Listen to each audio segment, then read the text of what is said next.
Bienvenidos a ENID, Escuela de Negocios y Dirección. Mi nombre es José Vera y en los próximos minutos, como está previsto, voy a desarrollar un seminario relacionado con la formación en la empresa. Como he dicho anteriormente, durante mi exposición, cualquier duda que podáis tener, cualquier pregunta que os pueda venir a la cabeza, la vais incorporando en el chat, de forma que al final de mi exposición tengamos ya preguntas preparadas para ser respondidas en la medida que yo sea capaz de contestarlas.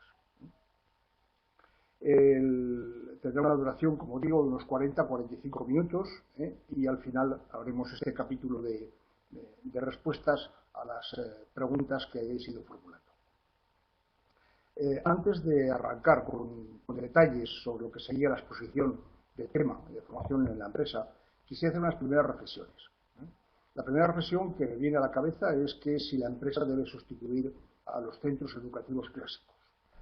Tal vez en los últimos años, por ciertas deficiencias en programas formativos que podían estar incorporados a procesos o a programas de formación estándar, recomendados a escuelas, a universidades, etcétera, parece que por esas lagunas la empresa ha tenido que sustituir en algunos casos a las labores formativas de estos centros formativos que he mencionado.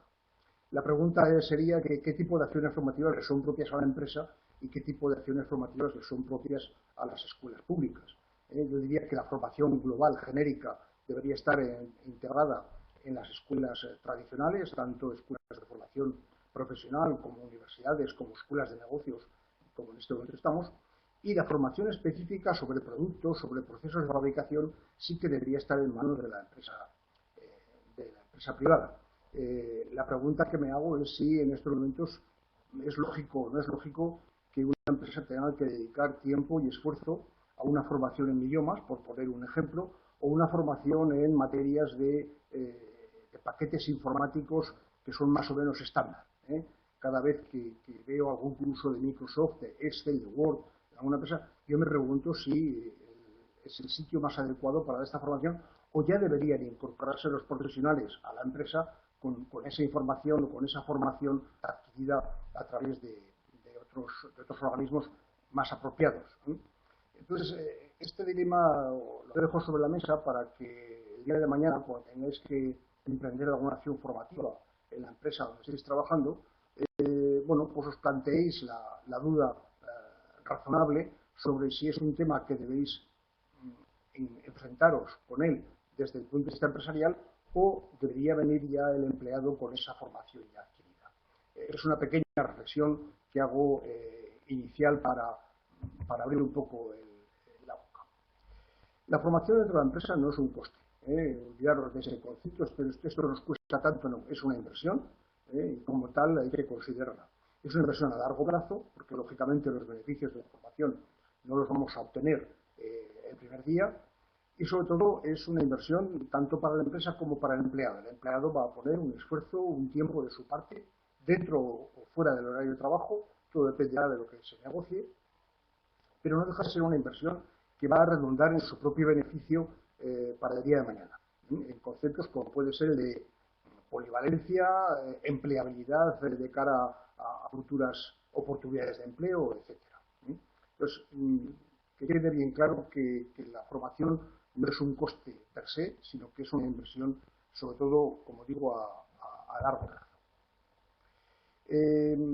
Peter Senge, en su libro La quinta disciplina, que recomiendo de una forma muy fuerte su lectura, habla ya de la organización que aprende.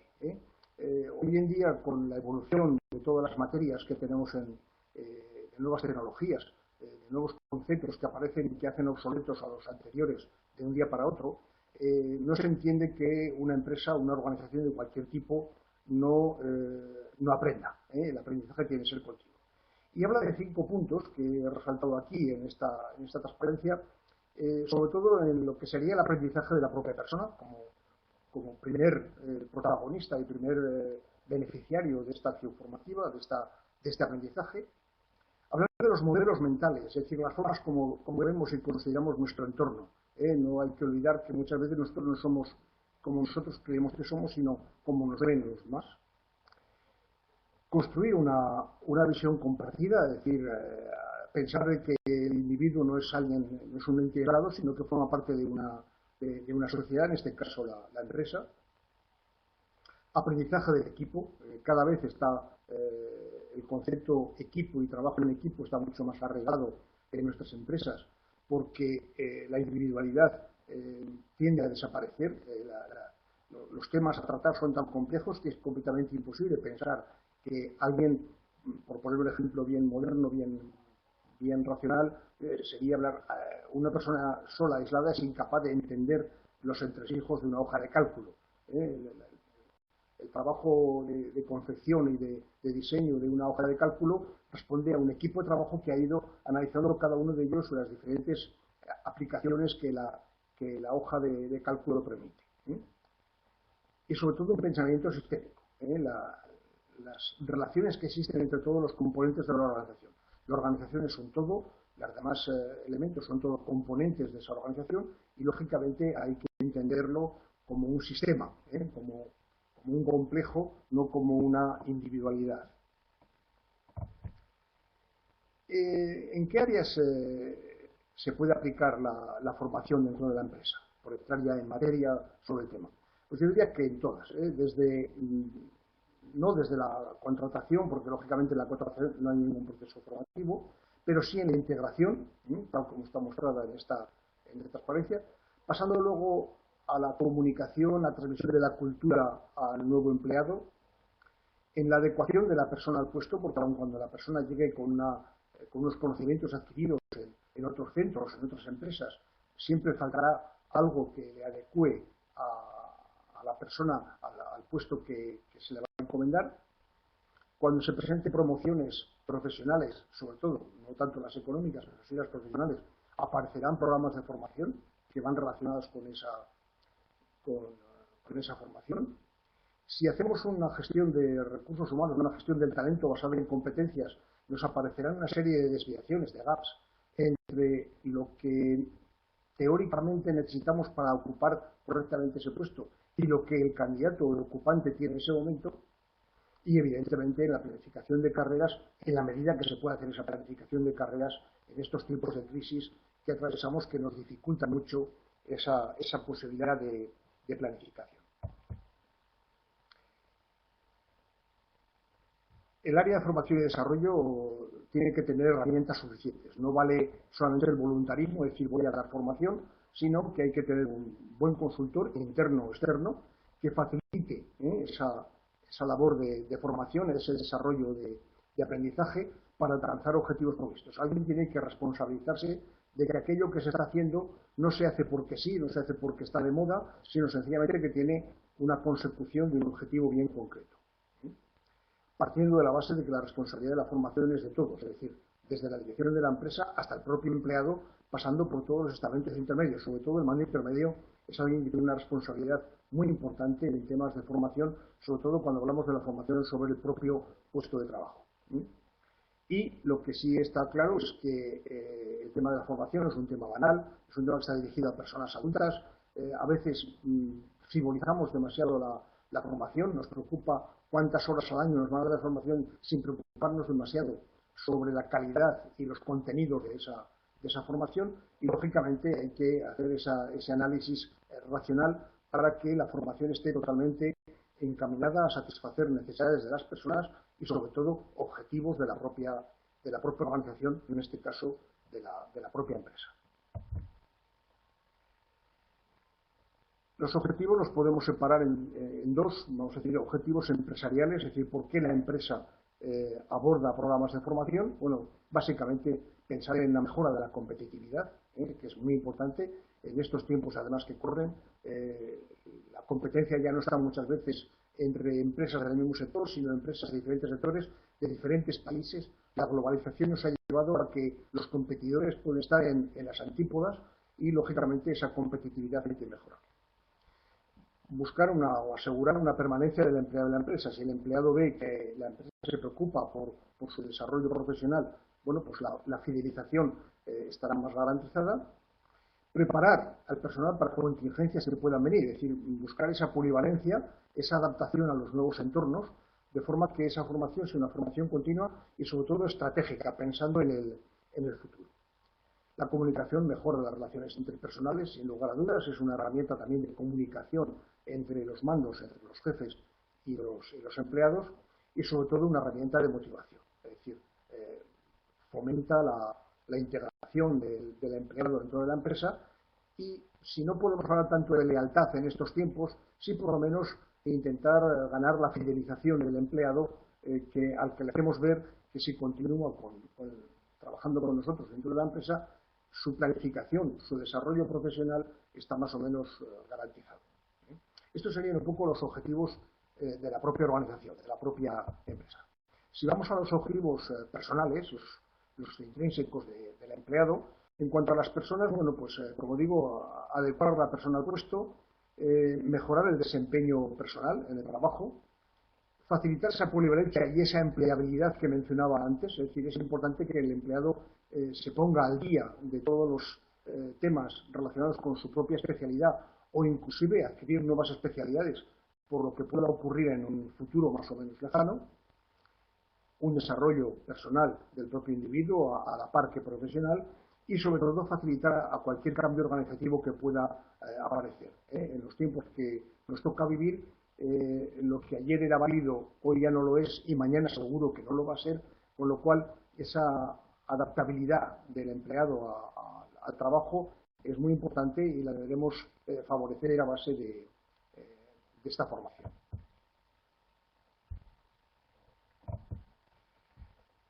¿Qué modalidades tenemos? Bueno, por decirlo de una forma muy genérica, está la presencial a distancia o la formación e-learning o blended. La presencial podrá ser indoor o outdoor, es decir, dentro de unas oficinas o dentro de unos locales o al aire libre, si se opta por otro tipo de formación más adecuada al objetivo que tiene esa acción formativa. En la formación a distancia, prácticamente ya un poco en desuso, pero vamos, todavía existen los manuales, hay cursos en CD, online, etcétera, y el e-learning es lo que está adquiriendo en estos momentos carta de naturaleza. No en vano estamos transmitiendo este seminario a través de internet, cada uno en su propio domicilio, atendiendo a una clase en la cual puede tener mayor o menor interés el tema a tratar, pero es una facilidad la del e-learning como herramienta de trabajo. Luego está el blended learning, es decir, el mix entre el presencial y el e-learning como combinación de ambas técnicas para favorecer esa formación. El ciclo de la formación, en esto vamos a detenernos durante unos minutos, se podría dividir en 4 fases. Es decir, primero la detección de necesidades, qué hace falta formar a nuestros empleados, qué es lo que necesitan, el diseño del plan de formación, el diagnóstico de esas soluciones que vayamos a buscar o a encontrar para solucionar el problema formativo y luego, como no podía ser de otro modo, hacer una evaluación final de ese programa, de ese ciclo de formación. Toda esta información que tenéis en las transparencias no hace falta que ahora intentéis memorizarla. Como digo, a partir de mañana lo tendréis en la plataforma de la escuela. En la primera fase de detección de necesidades, bueno, pues pueden haber necesidades colectivas o necesidades individuales, con lo cual podremos analizar cuáles son los diferenciales, los gaps que hay entre lo que realmente se necesita como competencias, como habilidades, y lo que los empleados tienen como competencias y habilidades para diseñar ese plan estratégico, esas necesidades futuras de formación, etc. Lo mismo ocurriría con el diseño del plan de formación, que nos permite elaborar el catálogo de acciones y el diseño de esas rutas individuales o colectivas, el diagnóstico de las acciones formativas, que nos llevará al diseño de la propia acción y sobre todo al análisis de la realidad. Muchas veces podemos a lo mejor imaginar que nuestros empleados necesitan un determinado tipo de acción formativa, pero en aquel momento por razones técnicas o por razones económicas o por razones de disponibilidad no va a ser viable. Entonces hay que atender bien a la viabilidad. y sobre todo, como digo, la evaluación de la acción formativa, evaluar al formador, evaluar también los resultados de esa acción formativa. En la detección de necesidades la podemos hacer de dos modos, en tanto lo hagamos a título individual, a través de la evaluación del desempeño, con entrevistas personales, diseñando el plan de carrera, respondiendo a peticiones personales, o por el contrario, en plan colectivo, bueno, pues el jefe puede observar que en líneas generales todo su equipo está carente de una determinada habilidad, de una determinada competencia y, bueno, pues diseña un plan de formación ligado o enfocado a toda la colectividad. Ahí veremos los gaps que tenemos, tanto los colectivos como los individuales, que nos permitirán hacer ese diseño de acciones formativas. También se puede pensar en gaps futuros, es decir, no solamente pensar cuáles son los diferenciales que tenemos en estos momentos en la estructura, en la organización. Esto nos llevará a diseñar planes futuros de formación en función de esos gaps de competencias que tengamos en el futuro, tanto buscando soluciones formativas como soluciones organizacionales. A veces, con un cambio de estructura, podemos tal vez solucionar esos diferenciales entre lo deseable y lo que realmente tenemos. El objetivo de un plan de formación es generar una oferta formativa de la compañía para todas las áreas, para todas las funciones, con el fin de asegurar la capacitación necesaria de las personas. Los protagonistas de cualquier plan formativo, sin lugar a dudas, son las personas, son los empleados.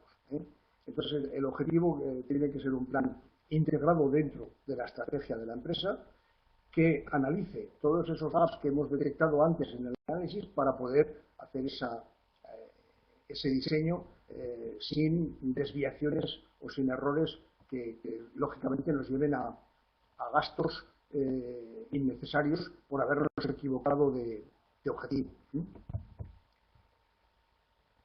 Las premisas son bien claras, tienen que formar parte y estar integrado en el plan de formación dentro del plan estratégico.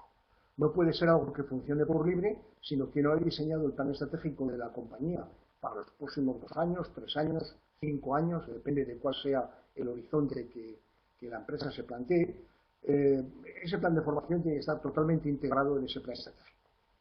Hay que revisarlo periódicamente, como se revisa el plan estratégico, flexible, porque, como he dicho antes, en estos tiempos que nos toca vivir, hay que tener cintura, como los futbolistas, para adaptarse a la situación de cada día.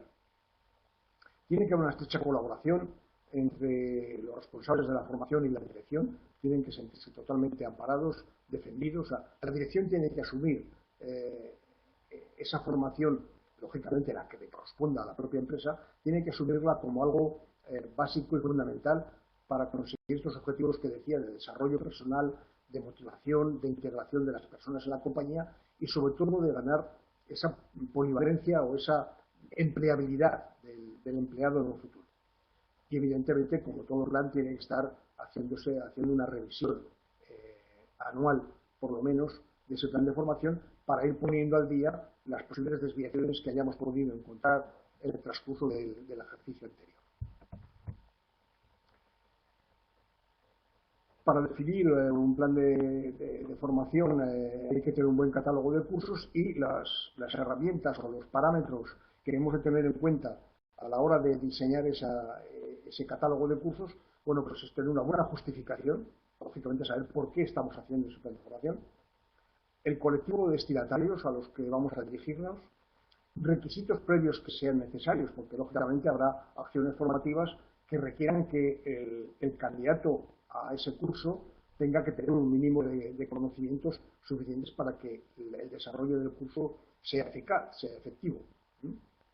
Unos conocimientos previos orientativos, una metodología, tener bien claro los objetivos que queremos alcanzar, la duración, los proveedores, la logística y medios y otras consideraciones. Sobre todo los proveedores. Cuando vayáis a emprender un plan de formación, aseguraros que para el objetivo de esa acción formativa que estáis diseñando, contáis con el mejor proveedor que podáis encontrar en el mercado, que a veces forzosamente no va a ser el más barato. A veces lo que al principio puede parecer barato, al final resulta caro por una falta de calidad.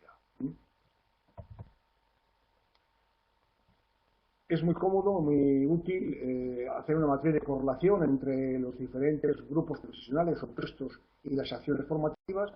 Normalmente será una tabla de doble entrada, aun cuando pudiéramos añadir una tercera entrada que sería la prioridad a cada caso, pero por resumirlo, he puesto esta tabla adjunta por poner un ejemplo, pero cada uno debería hacer esta matriz de correlación en funciones medias, poniendo en abscisas los colectivos, tanto o bien por puestos de trabajo o bien por grupos profesionales, y en ordenadas poner las acciones formativas a desarrollar y un código que nos permita calificar rápidamente si es una acción optativa, es decir, no pasa nada si no se celebra esa acción formativa, y otras que son requeridas, que son una obligación, por decirlo así, es must, como dicen los ingleses, de que este colectivo o estos empleados acudan a esa acción formativa. La tercera coordenada sería el eje de las zetas, que no está plasmado en la pantalla del ordenador, sería la prioridad, es decir, con qué urgencia tenemos que abordar estas acciones formativas. Es un ejemplo muy sencillo, pero bueno, es una herramienta muy útil a la hora de poder definir claramente en qué colectivos tenemos que hacer frente a una serie de acciones formativas. Las acciones del diagnóstico previo, bueno, pues es anterior a la impartición. Hay que asegurarse de la idoneidad de esa acción formativa que vamos a desarrollar, sobre todo revisando ese proceso que hemos hecho antes de detección de necesidades y sobre todo también definiendo el escenario futuro al que queremos concluir, al que queremos llegar después de la acción formativa. No se trata solamente de tener un punto de partida, sino que hay que saber tener el punto de llegar.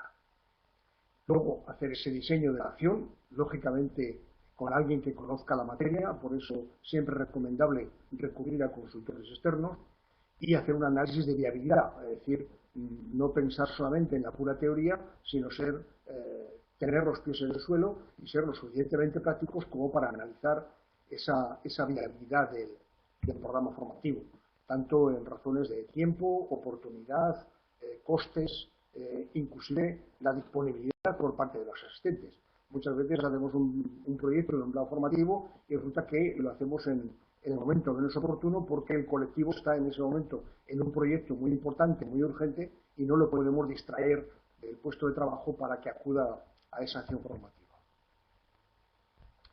El diagnóstico, no voy a profundizar en toda la literatura de estas hojas, como bien sabéis, mañana tenéis vuestra exposición, pero tenemos tres fases. La A, que es el análisis de la idoneidad de la acción formativa, el diseño de la acción formativa y el análisis de viabilidad de esa acción. Lo que sería idoneidad, diseño y viabilidad. Hay que pensar a qué carencia o qué necesidad concreta corresponde la formación, a qué colectivo, el escenario futuro, es decir, tener un mapa, un plano bien claro de qué es lo que queremos conseguir con esa acción formativa, que no responda única y exclusivamente al capricho o el deseo de un mando intermedio que en un momento determinado, por satisfacer a un colectivo de trabajadores, les embarca en un determinado curso que al parecer es de su agrado. Hay que tener en cuenta cuál es el objetivo final de esa acción. En el análisis, lógicamente, habrá que tener en cuenta los contenidos que vamos a desarrollar y la metodología. Habrá que, en cada caso, en función de la finalidad que tiene esa acción formativa, definir claramente qué contenidos vamos a exponer y cuál es la metodología. En el caso, por ejemplo, de este webinar, bueno, pues me encomiendan que hable de la formación en la empresa. Lógicamente, tengo que pensar en qué contenidos voy a plasmar para que las personas que atienden este seminario puedan entender bien de qué estamos hablando, y la metodología en este caso, bueno, pues la metodología del webinar, porque es la más adecuada para este colectivo de asistentes que están cada uno en una provincia o en un país distinto, y que esta herramienta de Internet pues nos permite atender y acudir a todos los sitios, sobre todo con la distribución geográfica que tienen los asistentes. El diseño de la acción formativa, bueno, pues hay que tener en cuenta claramente los participantes, la metodología, el monitor, el material pedagógico que vamos a utilizar, los tiempos que vamos a dedicar, el calendario, si va a ser una cosa muy concentrada en un par de jornadas o lo vamos a repartir a lo largo del tiempo, si va a haber espacios de trabajo entre sesión y sesión, etcétera. Y, lógicamente, qué herramientas o qué metodología, pues si vamos a utilizar el roleplay, si son conferencias, si son unas demostraciones, si hay posibilidad de hacer tutorías, aprendizaje programado, formación asistida por ordenador, en fin, todas las herramientas de las que hoy en día se dispone para hacer cualquier acción formativa, que por suerte son muchas y sobre todo muy variadas. En el diseño de la acción formativa habrá que tener en cuenta claramente, bueno, las acciones que van dirigidas a cambiar actitudes de personas o a transmitir conocimientos o ampliar conocimientos o a desarrollar habilidades en función de esos tres tipos que serían, vamos a decir, los básicos, cursos de gestión, cursos de mejora de conocimientos o cursos de desarrollo de habilidades o de actitudes hacia el trabajo. Bueno, pues en función de ello veremos cuál es el diseño más adecuado que vamos a utilizar. Aquí haríamos lo mismo, determinar los medios en función de los materiales a utilizar, los medios educativos, el material que va a utilizar el monitor, el material que van a tener los participantes en esa acción formativa, etc. Es decir, hay una serie de análisis que hay que hacer para hacer ese diagnóstico previo de la acción formativa. Y luego el análisis de viabilidad, es decir, hay que contar si hay una disponibilidad por parte de los asistentes para acudir, cuáles son los costes pedagógicos que vamos a tener, costes de inversión y mantenimiento de esa acción formativa, los costes de los propios participantes, es decir, no hay que olvidar que si hacemos la formación dentro de las horas de trabajo, lógicamente ese coste es un coste muy importante para la empresa y habrá que tenerlo en cuenta. Los costes de funcionamiento normal, es decir, todo lo que va inherente alrededor de la acción formativa, materiales que se pueden utilizar, etcétera, y sobre todo no olvidar el lucro cesante. No sé si todos los asistentes conocen esta expresión de lucro cesante, es decir, tener en cuenta ya no tanto las horas que el empleado no trabaja por el mero hecho de estar acudiendo a la acción formativa, sino lo que deja de ganar la empresa por el mero hecho de que ese empleado no esté dedicándose a hacer su trabajo.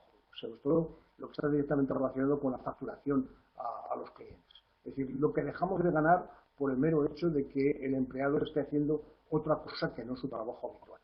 Entonces, ese análisis de viabilidad es muy importante.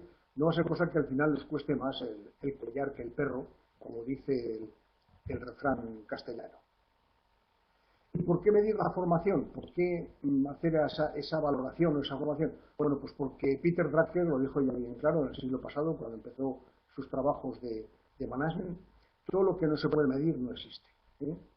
Lo que no se puede medir no se puede gestionar. Tenemos que tener unidades de medida que nos permitan valorar y gestionar si lo que estamos haciendo lo estamos haciendo correctamente o no. Es muy recomendable realizar mediciones a lo largo de todo el proceso, desde el inicio, desde el instante en que empezamos a detectar necesidades, hasta la propia evaluación final y el seguimiento que podamos hacer a posteriori, que muchas veces es muy interesante.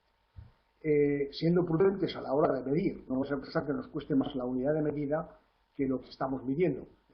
Como se dirían en la tienda de tejidos, nos va a costar más el metro que la tela. La evaluación de la formación tiene unos objetivos bien claros, y hay que medirlos por las personas, las acciones de corrección, en el sentido de que esa acción formativa nos tiene que permitir mejorar, motivar y estimular, y sobre todo en la organización evaluar el impacto. Es decir, cuando hacemos una acción formativa, no solamente tiene un impacto en la persona que recibe esa formación, sino que va a tener también un impacto en el resto del equipo, en el resto de la estructura. Kirkpatrick, también en el siglo pasado, a la par que lo hizo Drucker, etcétera, es un experto en temas educativos y de formación, habla de los 4 niveles que tiene que tener la evaluación de la formación. El primero es la reacción, es decir, cómo reaccionan los participantes, si están satisfechos con la formación recibida. El segundo punto, el aprendizaje en sí mismo, qué han aprendido, qué han mejorado. en sus actitudes, en sus conocimientos, en sus habilidades. La transferencia ha cambiado el comportamiento del empleado después de ese proceso formativo y luego, evidentemente, los resultados. Es decir, en qué medida esa acción formativa ha mejorado los resultados de la compañía. ¿Qué impacto tienen para la organización? Estos son los 4 niveles que Kirkpatrick define como básicos y fundamentales. 2 de ellos, la reacción y el aprendizaje, están directamente relacionados con el individuo, es decir, con el protagonista de la acción formativa, y tanto los cambios de actitud como los resultados van directamente relacionados con la propia organización, con la propia empresa. Y añadiría lo que Jack Phillips llama el 5.º nivel, a esos 4 niveles de Kirkpatrick, el ROI, es decir, el retorno en la inversión. ¿Cuál es la repercusión que tiene esa acción formativa en lo que serían los resultados de la compañía? Lo que hay que ver es cuál es el retorno de inversión. Si hemos invertido una cantidad de cientos o de miles de euros en un programa formativo para un determinado colectivo, bueno, pues cuál es el retorno de esa inversión y, sobre todo, en qué plazo vamos a tener ese retorno a la inversión. Evidentemente es difícil de calcular porque muchas veces son parámetros más cualitativos que cuantitativos, es complicado. El ROI se define como la relación que hay entre beneficios netos y la propia inversión multiplicada por 100, en términos de porcentaje. Y evidentemente tanto el numerador como el denominador son difíciles de precisar y calcular. Es decir, todos esos beneficios netos que hemos obtenido responden directamente a la acción formativa, y en el denominador hemos puesto todas las cantidades, todas las cifras, por eso hacía el detalle antes de todos los costes que estaban íntimamente relacionados a la acción formativa, o nos hemos dejado algo en el tintero.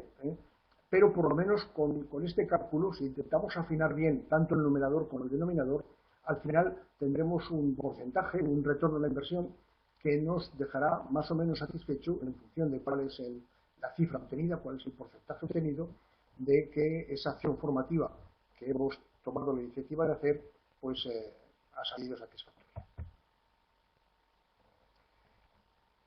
Hay 2 ámbitos de medición, lo que sería la actividad y los resultados, entendiendo por actividad de los inputs, es decir, las propias actividades formativas, qué calidad han tenido, es decir, si verdaderamente han respondido a las expectativas que habíamos plasmado en el programa de acción formativa, y luego lo que serían los outputs o los resultados, que sería el analizar los resultados conseguidos después de esa acción. Es decir, cuál ha sido el impacto de la formación sobre los objetivos y resultados de la empresa.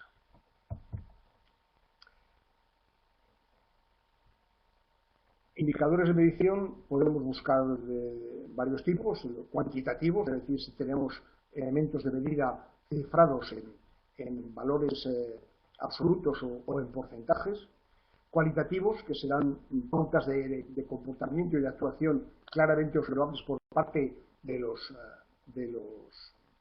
protagonistas de esa acción formativa. Por eso es muy importante hacer una encuesta de calidad y de evaluación al final de cada curso, de cada acción formativa, y luego, evidentemente, hay que estar basado siempre en evidencias, no en suposiciones. No olvidar que todo es medible y hay que hacer un esfuerzo para buscar cuáles son los parámetros que debemos de medir en cada caso. Y por terminar, antes de pasar al capítulo de los juegos y preguntas, haría una última reflexión basada en esta conversación que oí hace mucho tiempo, es una leyenda urbana, en la cual el financiero de una empresa le pregunta al gerente, al consejero delegado, le pregunta: ¿qué ocurre si invertimos en el desarrollo de nuestros empleados, en formación, y luego se nos marchan de la empresa? Y el consejero delegado, de una forma muy sabia, dice: ¿y qué ocurriría si no les formamos y al final se quedan? Con esto que quiero concluir, bueno, pues que las acciones formativas, aun cuando en un momento puede parecer que es un gasto con cierto riesgo, porque las personas que formamos se nos pueden marchar de la empresa, no hay que olvidar que las personas que contratamos también vienen formadas de la empresa. La formación nos tiene que ayudar de una forma continua a mejorar el desarrollo personal y profesional de los empleados y, sobre todo, a capacitarles para que tengan esa polivalencia y esa adaptabilidad a nuevas necesidades cuando estos tiempos cambiantes nos lleven a esas nuevas necesidades y, sobre todo, a la empleabilidad. Que el día de mañana este empleado sea empleable dentro de la empresa e inclusive fuera de la empresa. Esa es una reflexión final que quiero hacer a todos los asistentes al seminario. Es el momento del coloquio. No sé si veo en algún comentario que se ha ido la conexión unos segundos, pero parece que ha ido bien la conexión. A alguien se le ha quedado un poco pillado. Yo he intentado desde aquí corregir las posibles interrupciones, pero es el momento ahora de plantear las preguntas, las dudas que se hayan podido suscitar a lo largo de mi exposición. Quedo a la espera de que aparezcan en el chat estas dudas, estas preguntas, e intentaré, en la medida de lo posible, responder una a una. Para que una formación sea eficaz debe cumplir los objetivos personales y empresariales, sin lugar a dudas. Si no somos capaces en un programa de formación concatenar, encajar lo que el empleado quiere y lo que la empresa quiere, difícilmente habremos hecho una buena operación. Por poner un ejemplo, puede aparecer un empleado que diga que le gustaría aprender filología japonesa y la empresa no va a tener nunca relaciones con Japón. Bueno, pues parece obvio que es un despropósito facilitar una formación en filología japonesa cuando los objetivos de la empresa no pasan por Japón. Es muy bueno que haya esa correlación.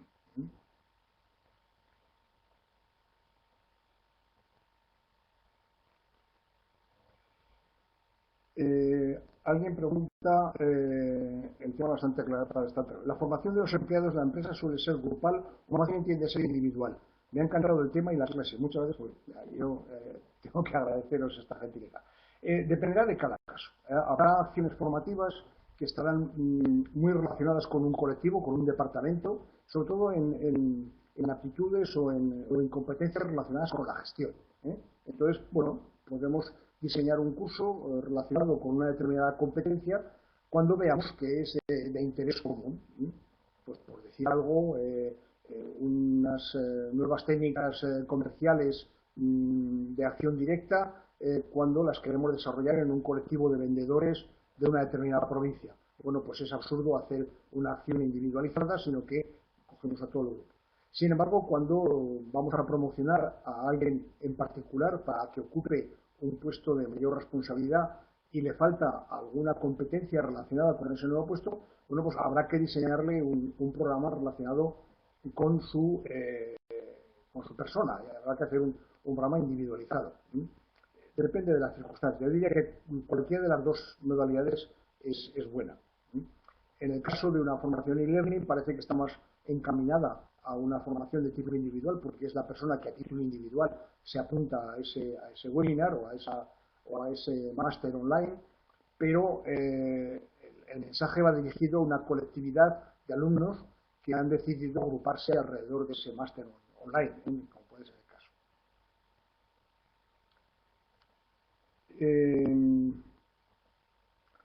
Gracias por el ejemplo de Japón, pero no dependerá de la formación que se le dé al empleado. Es decir,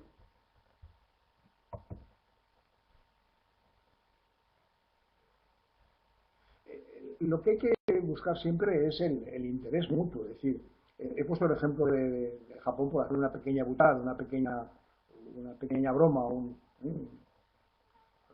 algo muy llamativo.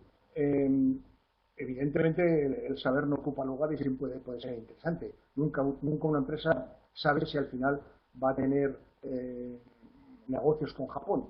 Pero lo que hay que hacer es buscar esa concatenación, ese encaje de intereses entre los intereses personales y los intereses de la empresa.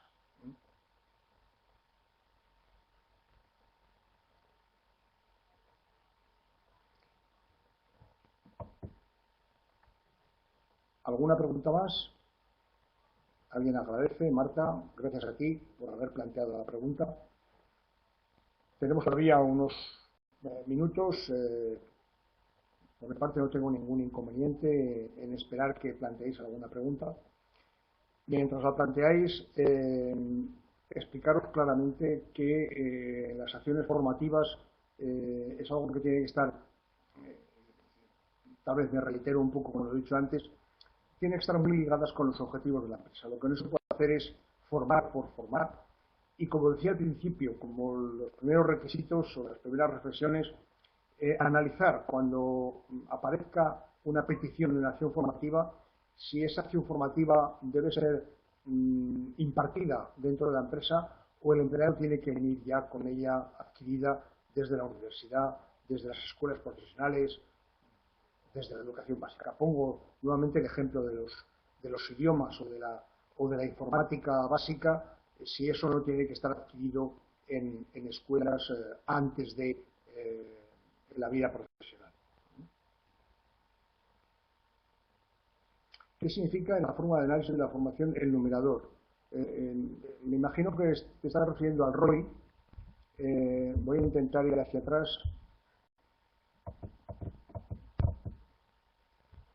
El numerador, beneficios netos, es decir, lo que hemos, de todos los beneficios de la compañía, cuál es la parte de beneficios netos que hemos conseguido o que están relacionados con la formación recibida. No me estoy refiriendo a todos los beneficios, a todo el margen neto de la compañía al final del ejercicio, sino solamente los beneficios que intuimos o que hemos sido capaces de medir de esa acción formativa, relacionados con la inversión que hemos hecho de lo que nos ha costado esa acción formativa. A eso me refería.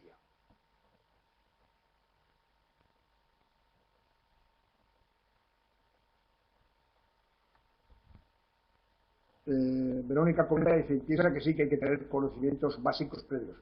Básicos y algo más que básicos. Se supone que cuando alguien ha ido a una escuela de formación profesional, a una universidad, a una escuela técnica o a un máster, se supone que tiene que haber adquirido algo más que algo básico.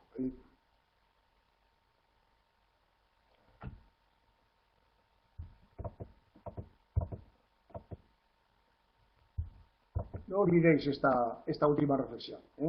Muchas veces hay compañías un poco cicateras, un poco rácanas, que bueno, pues les cuesta gastar, les cuesta invertir en formación y sobre todo el amo de los dineros, que es el financiero, y ¿para qué gastar tanto dinero en la formación si luego resulta que se nos marchan a la competencia? El problema está en que no hacemos nada formándoles y al final nos quedamos con un equipo de mediocres.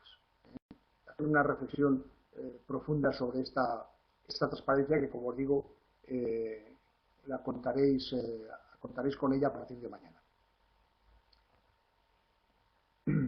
Yo considero también que si la empresa, como hoy en día, te da una formación académica, quizá no es necesario firmar con un máster. Todo depende de cuáles sean los objetivos que se plantee la empresa. Si la empresa tiene como finalidad, dentro de su misión, visión y valores, desarrollar profesionalmente a sus empleados, bueno, pues parte de su actuación será la formativa, evidentemente. Pero si la finalidad de la empresa es única y exclusivamente ganar dinero, bueno, pues por eso me he planteado las primeras reflexiones sobre si el empleado ha de llegar a la empresa ya completamente formado, por lo menos en temas genéricos. Evidentemente, cuando una empresa tiene un producto muy específico o un sistema de fabricación muy complejo, lógicamente habrá que darle formación. Yo trabajé durante 15 años en una empresa fabricante de neumáticos y en las escuelas industriales no se enseña a fabricar neumáticos. Lo primero que hace un empleado cuando llega a una empresa de estas características es conocer el producto y en la medida de lo posible ser capaz de hacer con sus manos ese producto. Entonces conocerá. Pero yo me estoy refiriendo a la formación más de tipo genérico, de tipo global. Por eso ponía un poco el ejemplo si una empresa debe dedicarse a enseñar idiomas extranjeros, el dichoso inglés que tenemos como asignatura pendiente en este país, o a dar una formación en temas informáticos cuando se supone que mis nietos manejan la tablet mejor que yo. No sé si por esto respondo. Evidentemente, una de las formaciones más válidas, más valoradas en la empresa es la formación on the job, en el propio puesto de trabajo. Es ahí donde verdaderamente se aprenden a hacer las cosas, ahí donde se desarrolla uno mejor. Uno aterriza en un nuevo puesto de trabajo y la mejor formación que puede recibir es ir aprendiendo sobre la marcha en el día a día. Evidentemente es una formación más larga, más costosa, y hay que combinarla. Lo que no hay que esperar es decir, bueno, ya pasarán los años y aprenderá con el tiempo. ¿No? Bueno, vamos a facilitar unas primeras herramientas, pero la combinación teoría-práctica es fundamental. No hay que olvidar, me alegro mucho esta pregunta que habéis hecho, en este momento se está volviendo a poner de moda otra vez, por suerte, la formación dual, es decir, el aprendizaje teórico-práctico dentro de la empresa. En España tuvimos a mediados del siglo pasado unas escuelas de formación profesional que fueron un auténtico ascensor social para mucha gente. Gente que empezaba haciendo la oficialía, la maestría y que luego, haciendo cursos de convalidación, pasaban a hacer una ingeniería técnica o una ingeniería superior. Nos olvidamos por completo de la formación profesional, cosa que no hizo Alemania, ni Austria, ni Suiza, que siguieron manteniendo escuelas de aprendices en las fábricas, de forma que aquel que no ha tenido la oportunidad de seguir una formación académica clásica de bachillerato, escuela universitaria, máster complementario, bueno, pues tenía la oportunidad de trabajar y estudiar al mismo tiempo en la empresa. Entonces, la formación dual va a volver a tomar carta de naturaleza porque hemos perdido una franja socioprofesional muy importante, que era la de los oficios, la formación profesional, se ha perdido totalmente en este país. Me alegro mucho que hayas hecho ese comentario, Marta, sobre la práctica y la teoría al mismo tiempo. ¿Alguna pregunta más? Nos quedan prácticamente a los 60 minutos, nos quedan todavía 8. Muchas empresas, cuando entras a un puesto de trabajo de manera temporal, te obligan a realizar funciones desde abajo, por ejemplo, Inditex. Pero hay otras empresas que centran su formación en los altos cargos y eso formará a las personas que reportan. Mi duda es que quizás es necesario formar a los de abajo también para que el proyecto de su jefe salga mejor. Sin lugar a dudas que hay que hacer una formación integral. He mencionado antes el ejemplo de este fabricante de neumáticos, que a toda la persona que entra en la empresa, vaya a ocupar el puesto que vaya a ocupar, lo primero que hace es hacer un stage de formación haciendo neumáticos con las propias manos. Yo tuve la oportunidad de hacer 268 neumáticos de camión con estas manos. Y en estos momentos nadie me puede decir lo que es un neumático, porque lo he hecho con mis propias manos. Entonces, es fundamental. O sea, las compañías que como Inditex, que mencionas en tu pregunta, forman a sus empleados desde abajo, haciéndoles pasar por todos los puestos, aun cuando hayan sido contratados para hacer otro trabajo, es que es fundamental. Hace unos años a un periodista que me decía que era una pena que había médicos que terminaban la carrera y tenían que dedicarse unos años a hacer de visitadores médicos, a hacer de comerciales de productos farmacéuticos. Yo le respondí con una pequeña reflexión y le dije, ¿tú te imaginas si hubieras trabajado después de acabar la carrera de periodismo, hubieras trabajado un año en un kiosco vendiendo periódicos, lo que hubieras aprendido sobre tu público objetivo? Se cayó por completo. Me dijo que tenía toda la razón. Claro, la única forma de conocer cuál es el público que te va a leer el día de mañana como periodista es venderle los periódicos todos los días y hacer una separata entre el que compra el Marca, el que compra el País, el que compra el Mundo, el que compra el ABC, el que compra el Hola o el que compra 10 minutos, y saber distinguir cuáles son los colectivos de lectores. Es fundamental el comenzar empezando por abajo, es que es muy básico. Es muy básico.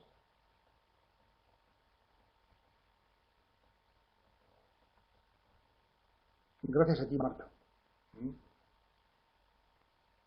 Bien, si no hay más preguntas, eso que dices se podría hacer en todas las empresas, empezar por abajo. Bueno, evidentemente no en todas.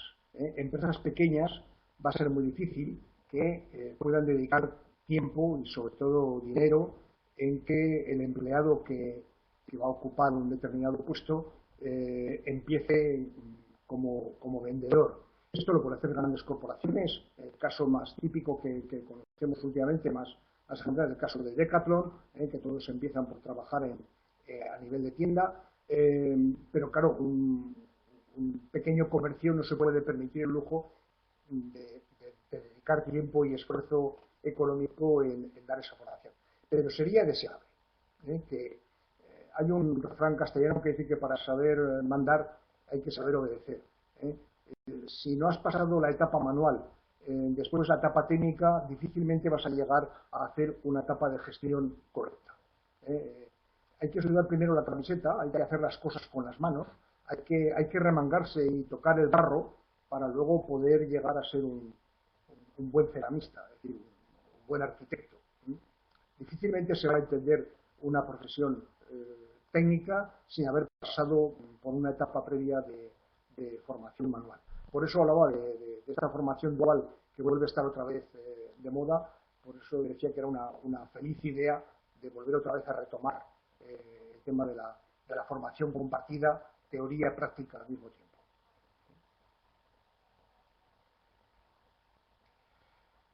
Bien, como veo que no hay más preguntas, vamos a dar por finalizada la sesión. Agradeceros a todos vuestra asistencia y sobre todo estas preguntas tan interesantes que han permitido desarrollar un poco más el concepto y sobre todo estas ideas básicas de lo que debe ser la formación dentro de la empresa. Desearos mucha suerte en vuestro futuro personal y profesional, y si alguna vez tenéis que dedicaros dentro de la función de recursos humanos a desarrollar algún programa de formación, bueno, pues que podáis acordaros de esta tarde en España, mañana o noche para otros asistentes, y que os haya servido de provecho. Muchísimas gracias y hasta un siguiente seminario. Buenas tardes.